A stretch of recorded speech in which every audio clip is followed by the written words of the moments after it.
Welcome to the final lesson of the USB Network Gate SDK tutorial. Throughout the previous lessons, we've successfully set up server and client applications, shared devices between them, and covered all the options for configuring these programs. This lesson won't cover every single installation option exhaustively, but rather will get you started in the right direction to activate your SDK license and deploy your project to a production environment.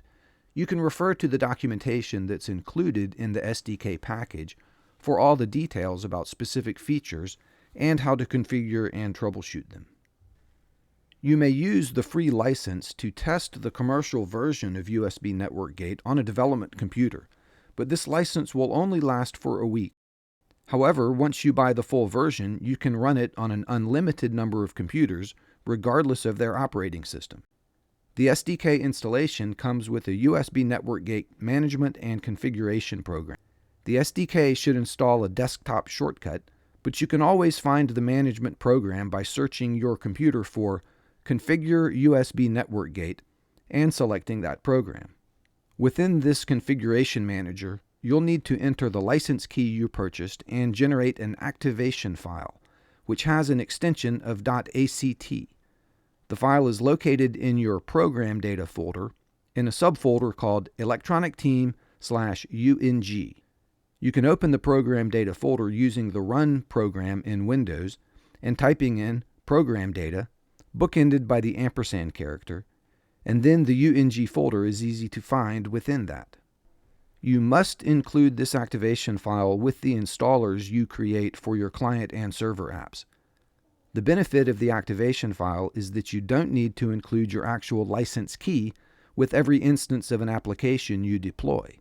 Instead, you can keep your license key stored securely and package the activation file into your deployed app.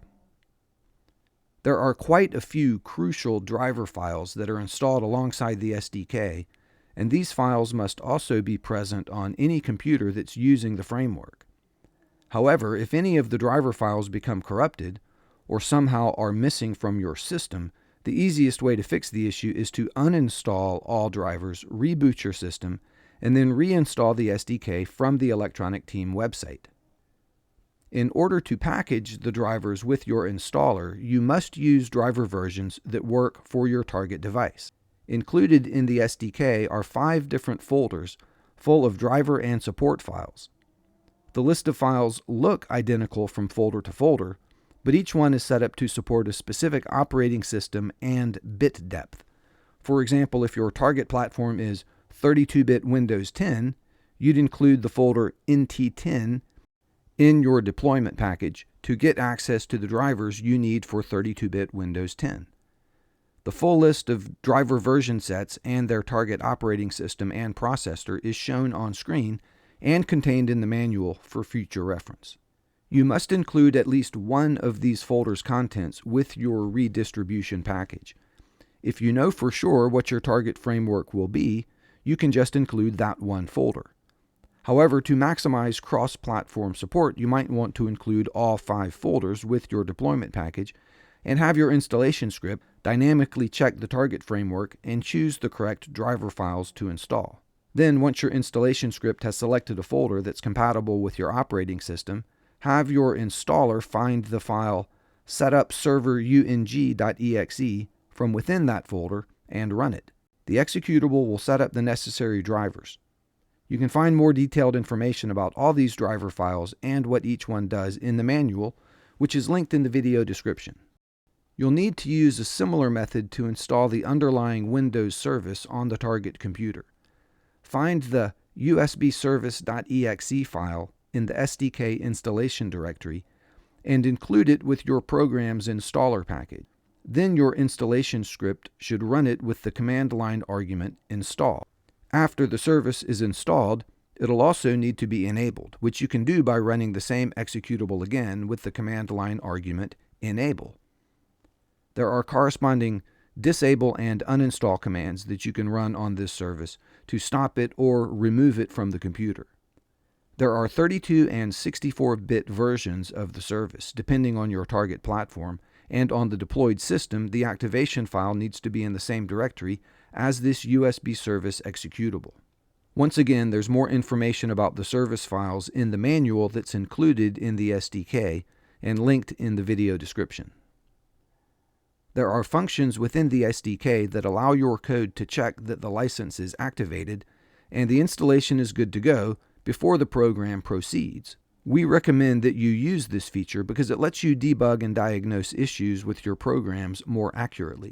You can check the status of your license simply by making a call to the License is OK function in the SDK, and if that returns true, the license is activated and ready to go.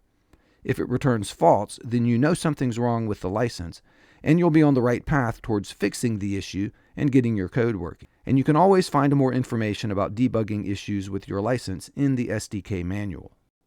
To put it all together, we'll show you which files an example installer for the server project would have. In addition to whatever executable files your program has, you'll need the u2ec.dll file containing the library code, the USB for RDP 32 or 64-bit executable if you plan to connect over RDP, the .act file, the USB service.exe file to install and enable the necessary servers. Once again, it's important to have the activation file and the USB service executable in the same folder, and to ensure you're using the right version between 32 and 64 bits of some files depending on your target platform. Then your installation script will perform the following general steps. Copy all the above files into their destination directory on the target system. Run the setup server ung.exe file to install all the drivers. Run the USB service.exe file with the install command line argument to install the USB Network Gate Windows service.